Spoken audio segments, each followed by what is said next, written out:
Hello, എല്ലാവർക്കും happy Sunday. എല്ലാവരും സുഖമായിരിക്കുന്നു എന്ന് വിശ്വസിക്കുന്നു. അപ്പോൾ ഇന്നൊരു സ്പെഷ്യൽ ഐറ്റം ഉണ്ടാക്കാൻ പോവുകയാണ്. എന്താണെന്ന് വെച്ചാൽ കസ്റ്റാർഡ് സേമിയ എല്ലാവരും ഉണ്ടാക്കിയൊക്കെ കഴിച്ച് കാണും. എന്നാലും ഞാൻ ഉണ്ടാക്കുന്നത് നിങ്ങൾക്കൂടെ ഒന്ന് പരിചയപ്പെടുത്താമെന്ന് വിചാരിച്ച് വന്നതാണ്. ഇതിനായിട്ട് കുറച്ച് പാൽ അടുപ്പിൽ വെച്ച് തിളപ്പിക്കുക. തിളപ്പിച്ചതിന് ശേഷം അതിലേക്ക് സേമിയ ചേർത്ത് കൊടുക്കുക. സേമിയ എന്ന് പറയുമ്പോഴത്തേന് ഫ്രൈ ചെയ്ത സേമിയയാണ്. ഫ്രൈ ചെയ്തത് കടയിൽ നിന്ന് വാങ്ങാൻ കിട്ടും. അല്ലാന്നുണ്ടെങ്കിൽ സേമിയ കൊണ്ടുവന്ന് കുറച്ച് നെയ്യും കൂടെ ചേർത്ത് ഒന്ന് വറുത്തെടുത്താലും മതിയാവും. അപ്പം പാലിലേക്ക് സേമിയ ആഡ് ചെയ്ത് പഞ്ചസാരയും കൂടെ ചേർത്ത് നന്നായി അതൊരു കുറുകി വരുന്ന പരുവം വരെ ഇളക്കി കൊടുത്ത് വേവിച്ചെടുക്കുക.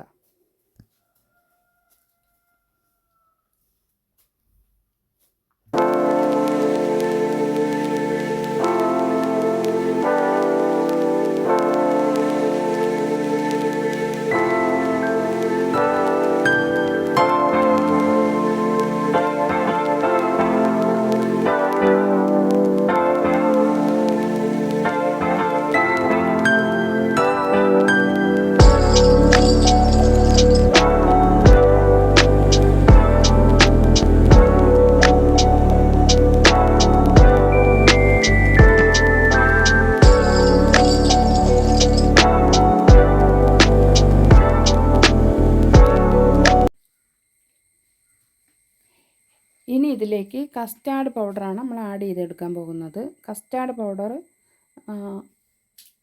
എടുത്ത് കുറച്ച് വെള്ളം കൂടെ അതിലൊഴിച്ച് മിക്സ് ചെയ്ത് ആ ഒരു രൂപമാണ് നമ്മൾ ഇതിനകത്തോട്ട് ഒഴിച്ചു കൊടുക്കുന്നത്. അതുകൂടി ഒഴിച്ചു കൊടുത്ത് കസ്റ്റാർഡ് പൗഡർ ഒരു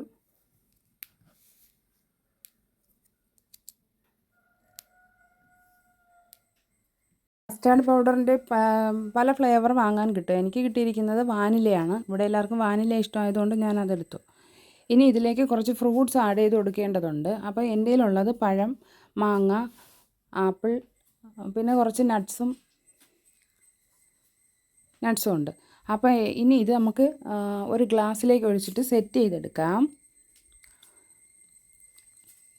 കുറച്ച് കസ്റ്റാർഡ് സേമിയ ഒഴിച്ചു കൊടുത്തതിന് ശേഷം അതിലേക്ക് ഫ്രൂട്ട്സ്, നട്ട്സ്, നിങ്ങൾക്ക് ഇഷ്ടമുള്ള എന്ത് നട്ട്സും ഫ്രൂട്ട്സും ഡ്രൈ ഫ്രൂട്ട്സോ എന്ത് വേണേലും ആഡ് ചെയ്ത് കൊടുക്കാൻ പറ്റും. കൊടുത്ത് ഇത് കുട്ടികൾക്കൊക്കെ കൊടുത്താൽ വളരെ നല്ലതാണ്. വലിയവർക്കും കഴിക്കാം.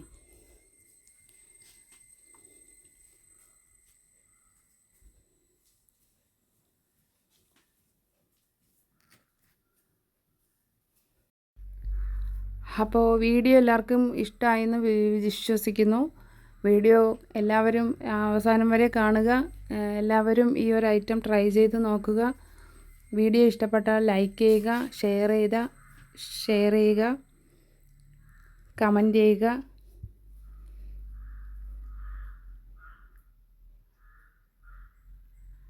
അപ്പോൾ ഇത്രയേ ഉള്ളൂ.